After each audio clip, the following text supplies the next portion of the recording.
selamat sore Sobat 7 dari manapun kalian berada. Terima kasih sudah bergabung di Sabtu Me Time, program livecast-nya Trans7 yang tayang di Instagram, di YouTube, dan juga di Facebook. Gimana kabarnya sore hari ini?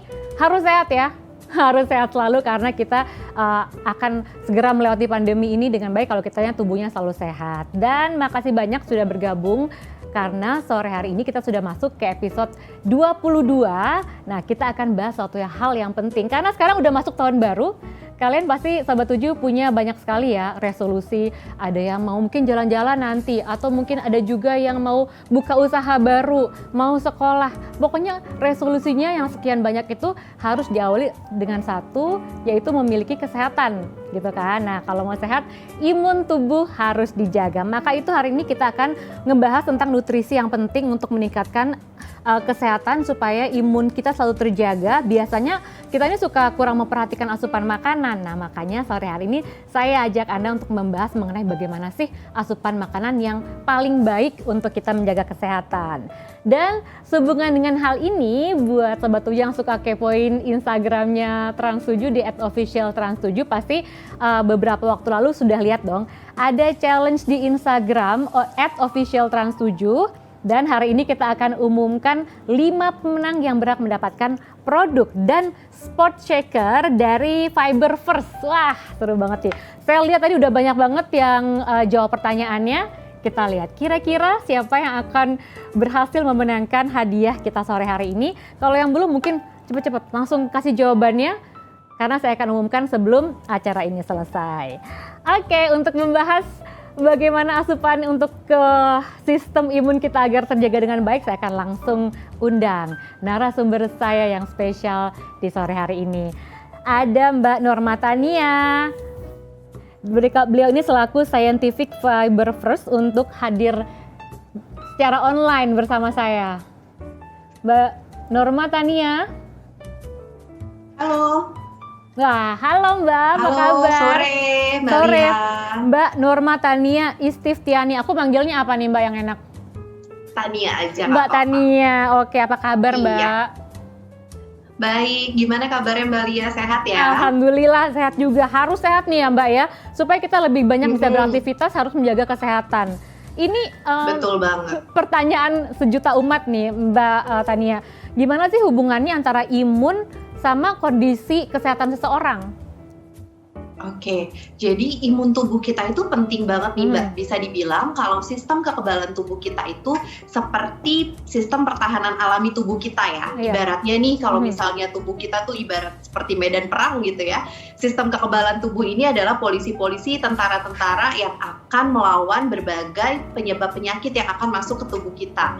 Penyebab penyakit apa aja sih? Dari mulai bakteri, virus, parasit, bahkan juga jamur. Seperti itu. Jadi penting banget untuk kita menjaga kekebalan tubuh kita tetap kuat, terutama di masa pandemi sekarang ini. Gitu. Tapi kalau misalnya supaya tubuh kita selalu fit dan sehat, kita harus ngapain aja gitu Mbak? Pastinya harus menerapkan yang namanya pola hidup yang sehat juga. Kalau di Indonesia itu dikenal sebagai pedoman gizi seimbang atau PGS. Nah, ada 4 pilar nih Mbak Lia yang tergabung dalam PGS ini. Yang pertama ada mengkonsumsi pangan yang beraneka ragam. Jadi kita bukan cuma makan makanan itu aja, tapi harus beraneka ragam, beraneka jenis. Terus yang kedua, membiasakan perilaku hidup yang bersih. Melakukan aktivitas fisik juga secara rutin, minimal itu 150 menit dalam 1 minggu. Jadi minimal 30 menit setiap harinya. Lalu juga yang terakhir, pilar yang terakhir ini adalah memantau berat badan kita tetap normal. Jadi jangan sampai kelebihan, itu dia. Tapi kan tadi Mbak Tania sempat ngomong soal asupan. Nih gimana caranya, cara termudah kita tahu nutrisi dari makanan yang udah masuk tuh apa aja, itu udah sesuai nggak gitu. Gimana cara paling mudahnya Mbak? Sebenarnya kalau kita makan makanan yang kemasan, kita bisa lihat di tabel informasi nilai gizi Mbak yang terkandung pada makanan. Betul, kalau kemasan. Tapi kalau misalnya memang makanannya yang bukan kemasan, kita bisa cek ada website dari Kementerian Kesehatan, itu panganku.org. Nah, di situ kita bisa cek tuh kandungan nutrisi dari setiap bahan makanan. Atau kalau misalnya benar-benar yang mau dirasain sama tubuh kita gitu ya, ini nutrisinya udah cukup atau belum sih, saya kekurangan atau kelebihan sih, bisa dilihat dari misalnya gampangnya adalah berat badan. Kalau misalnya berat badannya gampang naik, wah berarti ini kalori yang diasup lebih banyak daripada yang dibutuhkan. Betul, tapi kalau misalnya turun terus misalnya jadi gampang sakit dan segala macam, bisa jadi itu adalah tanda-tanda tubuh kita kekurangan zat gizi, baik itu zat gizi yang makro ataupun zat gizi yang mikro. Artinya kita sendiri sudah harusnya bisa merasakan sendiri ya, oh ini kita kelebihan nih kayaknya, atau pas gitu kan. Begitu. Terus biasanya kalau makan, selain tadi kita memilah-milah nutrisinya, biasanya kesalahan apa lagi sih Mbak yang sering orang lakukan, misalnya orang Indonesia lakukan dalam mengatur nutrisi makanan yang masuk dalam tubuh kita? Karena kadang-kadang kita maunya yang enak aja tuh, makan misalkan gorengan, beli atau apa, jajanan bener gitu, yang manis-manis. Betul. Jadi mungkin kalau Mbak Lia nih pasti udah tahu deh, udah sering denger ya. Pakem yang ada di Indonesia gitu, yang sering orang Indonesia jalankan adalah kalau belum makan nasi itu tandanya belum makan. Itu saya, itu ya kan? Terus sering banget kita juga jadinya kayak menyandingkan makanan yang sebenarnya itu adalah sumber karbohidrat dengan nasi misalnya. Udah makan mie terus pakai nasi gitu. Jadi makan nasi, lauknya adalah mie. Atau kalau misalnya kita makan nasi uduk nih, udah makan nasi uduk, terus pake lauknya kita pakai kentang balado ya kan, atau perkedel pakai bihun atau pakai mie. Itu udah kayak sumber karbohidrat semuanya kan, gitu sih. Jadi kalau misalnya kita terlalu sering konsumsi karbohidrat yang berlebihan seperti ini, efeknya pasti akan mengakibatkan ke penaikan berat badan dan obesitas, juga akhirnya bisa ke penyakit-penyakit degeneratif seperti diabetes ataupun penyakit jantung koroner.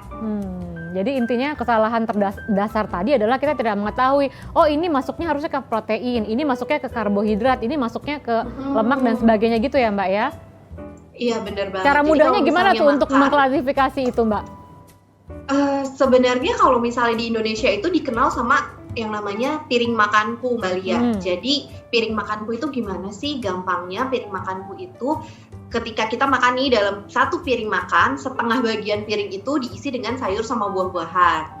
Seperempatnya lagi itu diisi dengan lauk.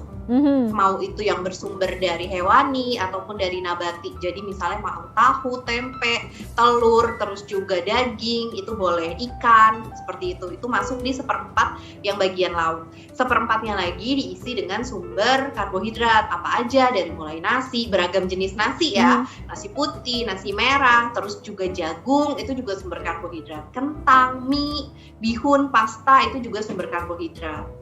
Oke, jadi kita sekarang harus benar-benar cermat ya, ngelihat piring makan tuh itu apa. Pembagiannya itu penting banget karena berpengaruh kepada asupan nutrisi kita tadi ya Mbak ya.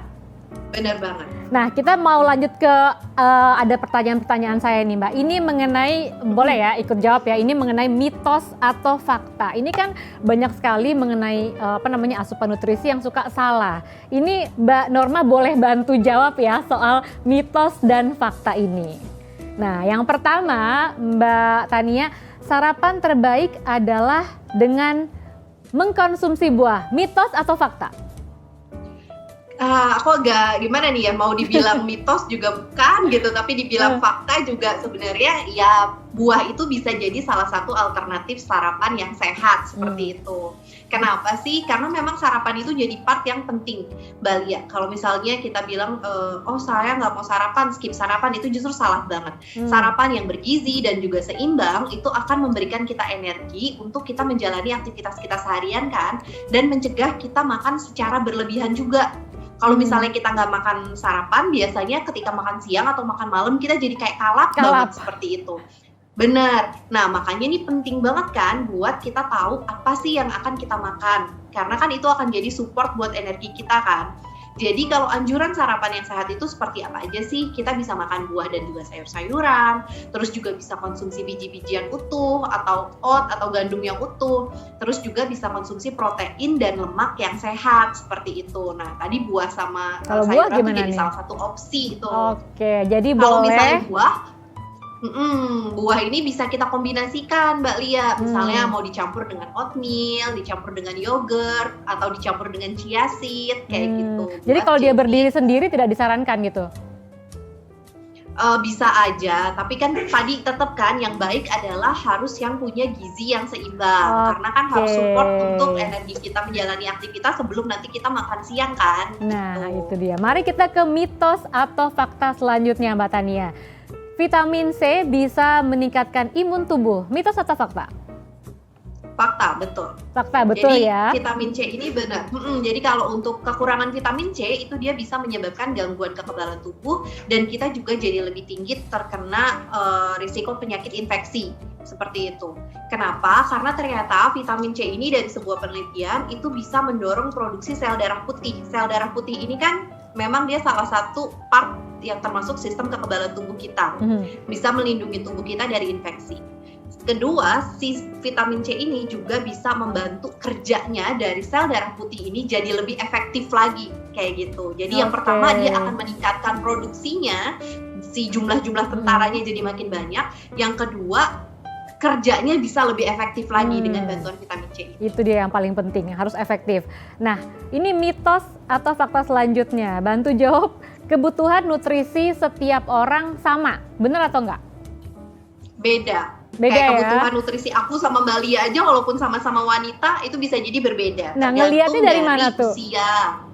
Jadi bisa dari usianya, dari jenis kelamin, dari tinggi badan dan juga berat badan serta aktivitas fisik yang dilakukan. Kalau misalnya sama-sama nih semuanya sama, berat badannya sama, tinggi badan, usia, jenis kelaminnya sama, tapi tingkat aktivitasnya beda. Kayak aku misalnya kebanyakan aktivitasnya adalah duduk gitu ya, dibandingkan dengan orang yang kebanyakan aktivitasnya berdiri, lalu aktivitas berat, angkat-angkat segala macam, betul, ada olahraga segala macam, pasti kebutuhan kalorinya berbeda. Kalau misalnya kita aktivitasnya ringan, rata-rata pria dewasa itu sekitar 2.500, kalau wanita dewasa itu sekitar 2.000 kalori. Oke, kita ke yang selanjutnya nih, bagaimana dengan tidur siang? Apakah bisa meningkatkan imun tubuh, mitos atau fakta? Tidur siang. Jadi sebenarnya ada sebuah penelitian sih Mbak Lia yang menyebutkan nih, penelitian tahun 2011 memang melihat ada hubungan antara waktu tidur dan kualitas tidur dengan imun tubuh kita. Kalau misalnya kita tidurnya kurang dari 6 jam, ternyata kita akan beresiko 4 kali lipat untuk terkena flu. Kayak gitu ya. Jadi imun tubuh kita bisa jadi lebih rendah. Terus hubungannya sama tidur siang gimana? Kalau ada sebuah penelitian lagi yang menyebutkan tidur siangnya itu pada orang-orang yang memang dia kurang tidur, itu dia bisa jadi orang yang kurang tidur nih, terus dia tidur siang gitu ya, buat ngeganti waktu tidurnya yang kurang, itu memang dia bisa meningkatkan imunitasnya seperti itu. Tapi kalau di orang yang tidurnya sudah cukup, lalu dia tidur siang, memang hubungannya nggak terlalu kelihatan nih, gitu. Jadi lebih ke akumulasi dari waktu tidur itu sendiri sih, gitu. Jadi bisa dikatakan sesuai dengan kebutuhan juga ya, sebutan itu juga. Jadi ya? Kalau untuk orang dewasa itu kan waktu tidur yang normal itu sekitar 7 sampai dengan 8 jam sehari. Kalau misalnya kita kurang dari itu tadi bisa berisiko mengalami penurunan kekebalan tubuh. Baik, ini ada yang selanjutnya lagi nih Mbak Tania. Makanan yang baik adalah yang diolah dengan cara direbus, mitos atau fakta? Kalau misalnya makanan-makanan tertentu yang direbusnya juga terlalu lama, mungkin dia justru akan kehilangan banyak vitamin, mineral. Kan ada vitamin-vitamin yang memang larut dalam air nih. Kalau misalnya dia direbus tapi direbusnya juga kelamaan, khawatirnya vitamin-vitamin yang larut airnya itu justru jadi hilang. Justru hilang. Jadi kembali lagi nih, kalau misalnya makanan yang seperti itu mungkin baiknya bukan direbus tapi dikukus kayak gitu. Jadi tergantung bahan makanannya juga sih Mbak. Oke, baik. Yang selanjutnya ini yang sering dilakukan awal-awal pandemi dulu, pasti lagi semua orang melakukan ini nih, berjemur. Ya kan Mbak Tania? Nah, pertanyaannya, berjemur bisa meningkatkan imun tubuh, ini mitos atau fakta?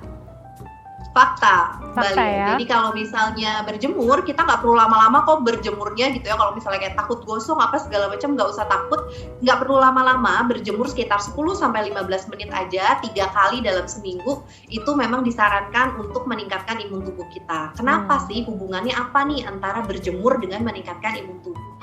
kandungan atau paparan sinar matahari yang mengandung UVB ternyata bisa membentuk vitamin D di tubuh kita. Nah, vitamin D ini yang dia bisa berfungsi sebagai imunosupresor, jadi kayak meningkatkan imunitas tubuh kita seperti itu. Ya, kita harus bersyukur banget ya tinggal di Indonesia karena mataharinya berlimpah. Jadi kalau memang tadi Mbak Tania bilang 15 menit cukup lah sepanjang jalan kita kena matahari ya kan?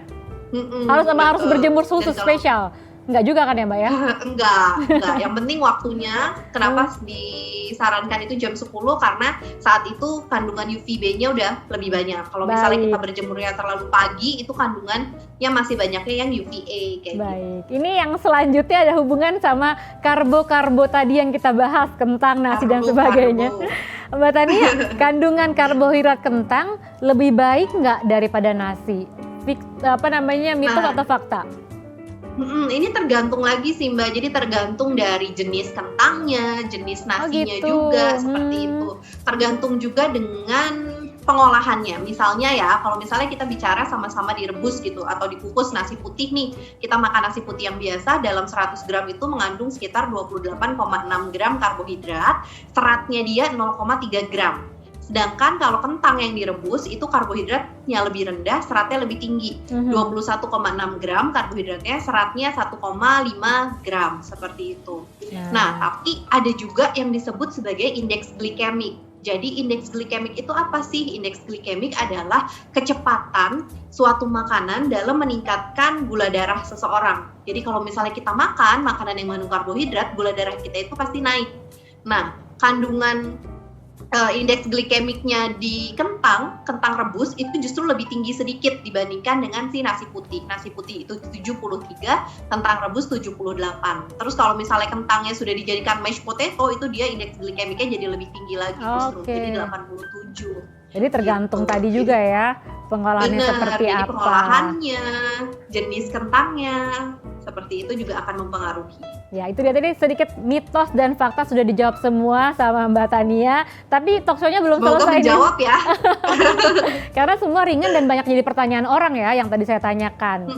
Kita lanjutkan ke yang lain nih, bahasan yang lain. Gimana sih Mbak Tania tipsnya untuk mengatur pola makan yang tepat supaya kita jangan sampai sakit, tubuhnya fit terus gitu. Makanannya dari hari per hari diatur atau gimana? Atau per minggu kah diaturnya gitu? Iya. Nah, tadi kita udah sempat bahas juga di awal nih Mbak. Kalau di Indonesia itu sebenarnya udah gampang banget, kita mau makan gimana caranya, udah ada yang dikenal sama piring makanku itu tadi. Iya. Gitu. Jadi kalau misalnya mau pola makan yang sehat seperti apa ya, ikutin aja si panduan dari piring makanku itu. Setengahnya kita isi dengan sayur dan buah-buahan yang memang tinggi akan serat, vitamin dan juga mineral. Karena serat ini bisa dibilang suka dilupakan gitu Mbak ketika makan. Mungkin orang lebih mikirinnya adalah ya udah saya makan yang mengandung karbohidrat, protein, lemak aja kayak gitu. Betul, yang penting kenyang, yang penting rasanya enak. Tapi kandungan gizinya sering dilupain. Apalagi serat nih, serat ini juga sering banget dilupain. Kalau misalnya kita ngomongin buah sama sayuran deh, pola makan orang Indonesia itu biasanya lebih kurang sayur, kurang serat gitu kan. Ibaratnya kayak coba deh makan nasi Padang, nasinya seabrek-abrek, seratnya atau sama sayurannya kuah. cuma seberapa banyak gitu sama kan. Kuah dan kerupuk aja. Gitu. Kan itu seratnya juga sedikit sekali, padahal serat itu juga penting untuk menjaga imunitas atau daya tahan tubuh kita. Kenapa? Karena 70% dari si sel-sel imun itu adanya di pencernaan kita Mbak Lia. Jadi kalau misalnya pencernaan kita sehat, ya imunitas kita juga bisa tetap kuat. Salah satu caranya supaya kita punya pencernaan yang sehat dengan caranya itu makan serat yang cukup gitu. Tapi kalau dibalik gimana tuh Mbak Tania? Misalnya orang makannya serat semuanya, karbohidratnya enggak, itu keadaannya jadi gimana? Jadi semakin baik atau enggak? Serat tetap semuanya itu kan yang berlebihan gak bagus ya Mbak Lia ya gitu. Kalau misalnya karbohidrat itu juga kan diperlukan sama tubuh kita, ibaratnya bahan bakar utama nih buat tubuh kita, buat sel-sel tubuh kita buat bekerja adalah si karbohidrat ini. Kalau kita nggak dapetin karbohidrat, berarti tubuh kita harus cari alternatif energi yang harus dia pakai. Seperti itu. Yang biasanya dirombak dari mana? Dari protein. Padahal protein itu dibutuhkan sama tubuh kita buat memperbaiki sel-sel tubuh yang rusak, membentuk otot. Jadi nanti kamu yang ada kurus, masa otot kamu juga kurang kayak gitu. Jadi badannya lembek malahan kalau misalnya nggak makan karbo. Jadi kembali lagi pada menu yang seimbang tadi ya. Betul. Sesuai harus dengan makan kebutuhan. yang bergizi seimbang. Bergizi seimbang. Terus kalau misalkan untuk makan tadi kan piring makanku seimbang. Kalau misalnya usia seseorang berpengaruh nggak dengan cara nutrisi makan yang harus dikonsumsi? Atau sama aja dari muda sampai tua gitu? Pastinya lihat sama kondisi kesehatannya ya Mbak Lia ya. Terus kebutuhan kalorinya untuk orang yang sudah lanjut usia itu juga akan berbeda sama kita. Kenapa? Karena ada yang disebut sebagai basal metabolic rate, atau itu adalah kayak kebutuhan dasar tubuh kita lah, kalori dasar yang tubuh kita butuhkan untuk bisa beroperasi gitu ya. Kalau misalnya tubuh kita ibarat mesin, ibarat pabrik, nah berapa kebutuhan kalori yang dibutuhkan untuk menjalankan si pabrik itu yang disebut sebagai BMR atau basal metabolic rate. Nah, basal metabolic rate ini ternyata dia itu turun sekitar 2-3% per 10 tahun. Jadi kebutuhan kalori kita itu juga, kita semakin tua akan semakin berkurang. Pengeluaran energi yang kita keluarkan sehari-hari itu berkurangnya sekitar 150 kalori per 10 tahun setelah kita berusia 30 tahun. Jadi gampangnya, kalau misalnya sekarang saya usia 30 tahun, 10 tahun lagi ketika saya berusia 40 tahun, misal kebutuhan kalori saya yang sekarang adalah 1.800, 10 tahun lagi berarti akan jadi 1.800 dikurangi 150 kayak gitu. Jadi semakin berkurang berarti harus juga disesuaikan tadi ya asupan makanannya ya. Benar banget. Terus juga pasti kan ada penurunan dari fungsi organ-organ tubuh juga kan. Jadi harus cari lagi nih alternatifnya gitu. Baik Mbak, boleh nggak sih tadi sudah dipaparkan satu-satu. Sekarang Mbak Tania kasih contoh dong ke Sobat 7, bagaimana sih nutrisi dan pola makanan yang bisa kita lakukan supaya selalu sehat, apalagi di tengah pandemi ini nih. Contoh-contohnya boleh dikasih nggak? Tadi kalau misalnya pakai piring makanku tuh sebenarnya gampang banget Mbak, tinggal 1/4 itu kita isi sama nasi putih gitu ya misalnya, terus setengah bagian piring kita isi sama tumis kangkung misalnya, tumis kangkung terus sama buah pepaya gitu, itu diisi setengah bagian, terus 1/4-nya lagi kita isi sama ikan kembung goreng, tahu, itu udah jadi satu menu yang sehat kayak gitu. Atau kalau misalnya mau yang lebih banyak sayurannya lagi, kita bisa coba gado-gado lontong gitu. Lontongnya udah dapat karbohidratnya, udah dapat sayurannya, proteinnya dapat dari mana? Proteinnya dapat dari tahu, dapat dari tempe, dapat dari telur ya kan. Kalau misalnya kita belinya gado-gado telur gitu, itu udah jadi menu makan mungkin sehat juga. Mbak Tani bisa jelaskan dari gambar yang akan kita tampilkan? Boleh Mbak. Kita akan tampilkan beberapa menu-menu sehat, nanti mungkin sekalian Mbak Tania menjelaskan. Yang pertama, kita akan coba tampilkan dulu.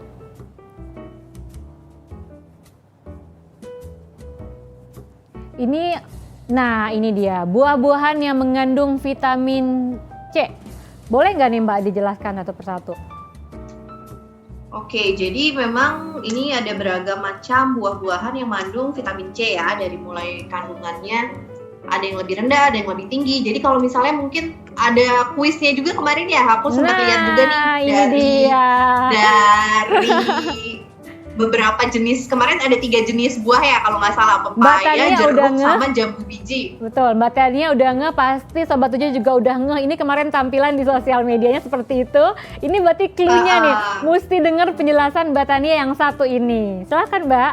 Iya, jadi kalau misalnya mungkin kita selama ini identiknya vitamin C itu sama jeruk gitu, atau golongan citrus gitu kan, buah-buahan citrus, baik itu jeruk, lemon, dan lain-lain. Padahal ternyata kandungannya nih kalau kita bandingkan dari yang 3 buah kemarin deh ya, antara jambu biji, pepaya, sama jeruk, yang paling banyak vitamin C-nya per 100 gram buah justru ada di jambu biji. Jadi jambu biji itu, betul, jambu biji yang merah itu punya 184 mg vitamin C per 100 gram, sedangkan jeruk itu cuma punya 53 mg. Jadi 1/3-nya malahan ya kandungan vitamin C yang ada di jeruk dibandingkan dengan yang ada di jambu biji. Ayo, siapa yang baru tahu? Saya juga baru tahu nih. Dari dulu jeruk ternyata jambu biji jauh lebih, kalau kita konsumsi jauh lebih tinggi ya kandungan vitamin C-nya. Benar. Dan di antara tadi deretan buah juga yang paling tinggi tetap jambu biji ya Mbak? Ya, jambu biji. Oke, jadi itu tadi pilihannya yang bisa dipilih mulai dari pepaya, tadi ada kiwi dan lain sebagainya, tapi yang paling tinggi tetap jambu biji. Kita ke menu yang selanjutnya, ini ada sayur-sayuran. Sayur-sayuran yang mengandung vitamin C. Jadi, mulai dari seledri, peterseli, buah-buah. paprika, brokoli, kembang kol, cabai sama kale nih Mbak. Yang tinggi kira-kira di mana nih Mbak? Kalau menurut Mbak Lia?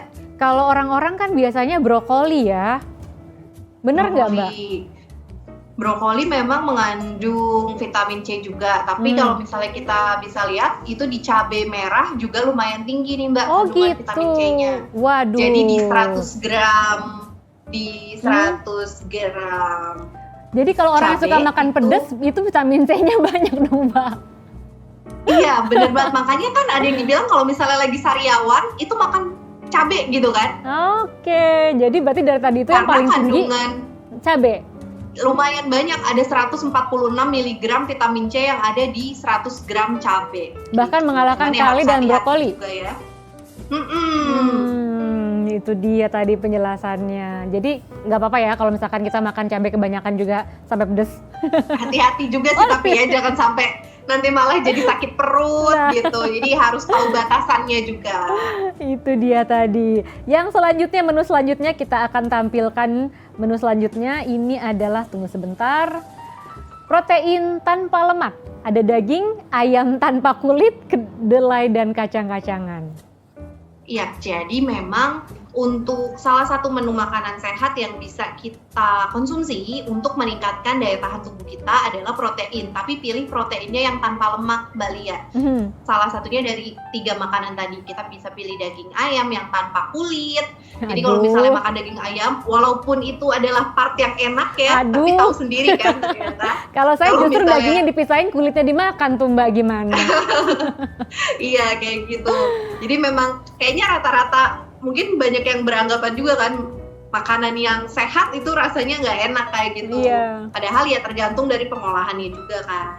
Tapi jadi kalau banyakin bumbu gitu gimana Mbak? Ngaruh nggak sih ke nutrisi? Nah itu dia. Kalau bumbu sih nggak terlalu pengaruh ya Mbak. Tapi memang ada beberapa rempah-rempah yang bisa membantu juga buat meningkatkan daya tahan tubuh. Tadi salah satunya bisa dari cabai, terus juga jahe, bawang putih, itu juga bisa meningkatkan daya tahan tubuh kita. Jadi kalau misalnya tadi mau mengolah makanan-makanan yang protein tanpa lemak itu tinggal dibanyakin aja bumbu-bumbunya, jadi bisa makin nge-boost daya tahan tubuh kita. Dan tapi jangan lupa juga soal tadi yang Mbak Tania jelaskan, proses masaknya jangan terlalu lama tadi ya, karena akan justru membunuh vitamin yang ada atau nutrisi yang ada di dalam makanan tadi. Oke, itu tadi protein. Kita ke menu makanan sehat selanjutnya. Ini adalah menu makanan sehat selanjutnya. Nah, ada gado-gado sama salad nih Mbak. Gimana menurut ini tadi udah sempat kita Tania? bahas ya yang masalah gado-gado nih. Jadi kalau misalnya kita pesan gado-gado lontong pakai atau gado-gado nasi terus pakai telur gitu, itu udah bisa jadi satu menu yang komplit dengan gizi yang cukup seimbang. Enak banget karena di Indonesia kan banyak banget nih Mbak. Bener, kita bisa dapat karbohidratnya itu dari lontong atau dari nasinya, terus juga udah ada beragam sayurannya juga di dalamnya situ. Proteinnya kita bisa dapat dari tahu, tempe, dari telur yang ada di gado-gado itu. Terus kalau misalnya salad, nah salad ini juga tricky nih Mbak Lia. Kalau misalnya kita makan salad tapi dressingnya itu pakai mayones yang seabrek-abrek, wah itu udah bukan jadi makanan yang sehat lagi nanti ya kan, tapi malah jadi tinggi akan lemak, terutama lemak yang jenuh. Tapi kalau misalnya kita makan salad, dressingnya itu cukup dengan olive oil sedikit, dikasih peresan lime juice, dikasih black pepper gitu. Nah itu bisa jadi makanan yang sehat. Kalau jumlahnya gimana tuh? Misalnya gado-gado tadi kan, satu paket gado-gado itu udah memberikan nutrisi yang cukup lengkap ya untuk tubuh. Tapi untuk jumlahnya gimana? Itu udah bisa. Yang direkomendasikan? Satu porsi itu sudah bisa memenuhi kita per kali makan gitu ya Mbak. Udah sekitar 500 sampai 700 kalori lah. Maksudnya porsinya kan kadang-kadang kalau misalkan saya nggak bisa terlalu banyak gitu kan, kebanyakan makan kekenyangan. Kalau misalnya kita mengukur porsi itu sebenarnya kayak gimana sih caranya? Mengukur porsi, jadi kalau misalnya gampangnya sih, kalau misalnya kita mau pakai piring tadi, itu kan memang kita disuruh makan lebih banyak adalah sayuran ya Mbak. Iya. Sayuran sama buah gitu, serat. Nah sayur sama buah itu sebenarnya juga rendah kalori, terus juga bikin kita kenyang lebih lama gitu Mbak Lia. Kalau misalnya mau ngukur, gampangnya kayak pakai ukuran tangan aja. Misalnya satu tangkupan tangan kita gini itu ya, jadi kayak adalah satu porsi sayur kayak gitu. Atau mungkin ada orang bilang juga berhenti sebelum kekenyangan gitu. Betul. Itu bisa juga ya sebagai ukuran tubuh kita ya. Baik Mbak Tania. Sebelum kenyang. Nah itu tadi penjelasan soal menu-menu yang bisa dipilih ya. Yang paling tinggi tadi ada buah, sayur, sampai dengan salad tadi dan juga protein yang bagus untuk tubuh kita. Nah setelah kita mengetahui tadi, saya pertanyaannya adalah kalau misalnya nih kita tidak memperhatikan nutrisi makanan nih Mbak Tania dan juga pola makan kita sehari-hari, itu sebenarnya efeknya apa sih yang paling cepet banget gitu terasa kalau kita sembarangan gitu nggak perhatiin nutrisi? Pastinya sistem kekebalan kita, kalau misalnya kita sekarang konteksnya ngomongin adalah kekebalan tubuh ya Mbak, sistem kekebalan tubuhnya itu akan jadi turun gitu. Kenapa? Karena si nutrisi yang sehat ini, nutrisi yang seimbang ini adalah energi buat si kekebalan tubuh kita juga supaya kita bisa kerja kayak gitu. Kalau misalnya kita cuman mentingin kalori aja, jadi kita cuman makan asal kenyang tadi, tapi nggak memperhatikan nutrisi-nutrisi lainnya, cuman pentingin kalorinya aja, ternyata juga efeknya malah jadi peningkatan berat badan, ya kan? Terus kita juga jadi lebih rentan mengalami penyakit-penyakit infeksi, kayak gitu. Mungkin nggak akan dirasakan dalam waktu singkat gitu, tapi akan jangka panjang. Sekarang kan banyak banget nih Mbak penyakit-penyakit degeneratif yang disebabkan sama gaya hidup itu udah mulai makin maju usianya, benar nggak sih? Orang yang terkena tuh udah mulai yang muda-muda.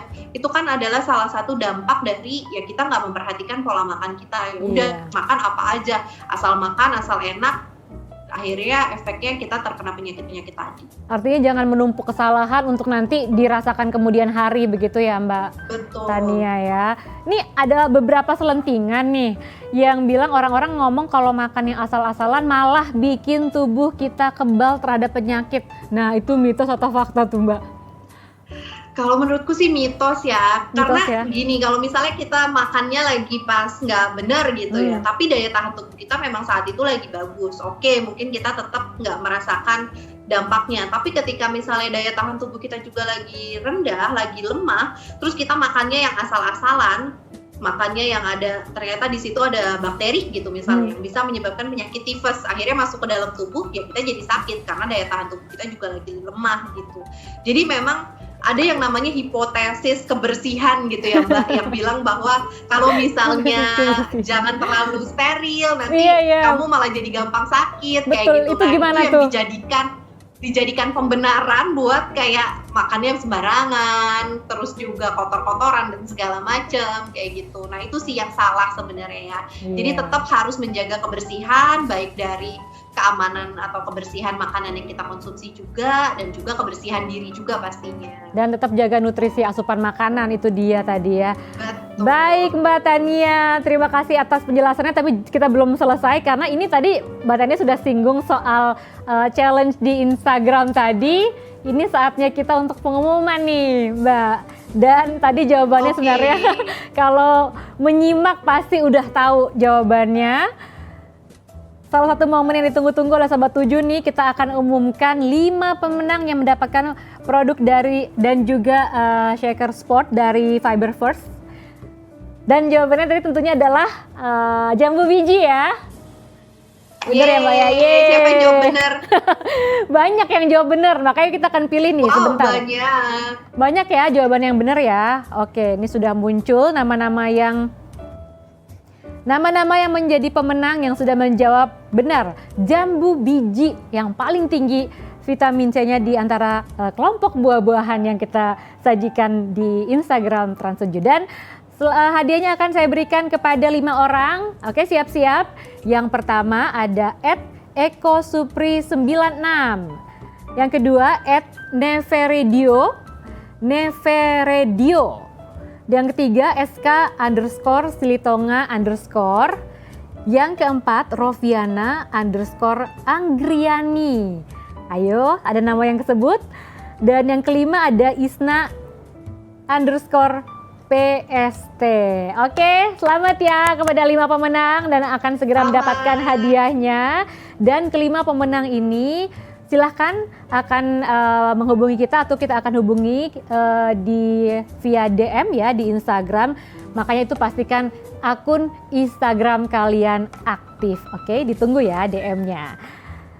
Oke, baik Mbak Tania, sebelum kita berpisah, kayaknya harus ada tips pamungkas nih ya, tips dan juga saran untuk orang-orang yang suka, aduh deh bodo amat deh, yang penting makan, yang penting ada makan apa aja deh, yang penting kenyang. Nah, ini ada tips pamungkasnya nggak? Supaya lebih memperhatikan asupan tubuh demi imunitas yang terjaga. Oke, jadi mungkin sering dengar juga ada pepatah yang bilang kalau you are what you eat gitu. Jadi apa yang kamu makan akan menentukan gimana sih kondisi kamu, gimana kondisi kesehatan kamu kayak gitu. Kalau misalnya kita mau punya tubuh yang sehat, berarti harus mengkonsumsi makanan yang bernutrisi dan juga bergizi seimbang. Oke, jadi jangan lagi pakai apa tadi namanya pembenaran makan asal-asalan bisa tetap sehat, itu nggak ada, karena apa yang kita makan, you are what you eat tadi kalau kata Mbak Tania. Gitu ya Mbak ya?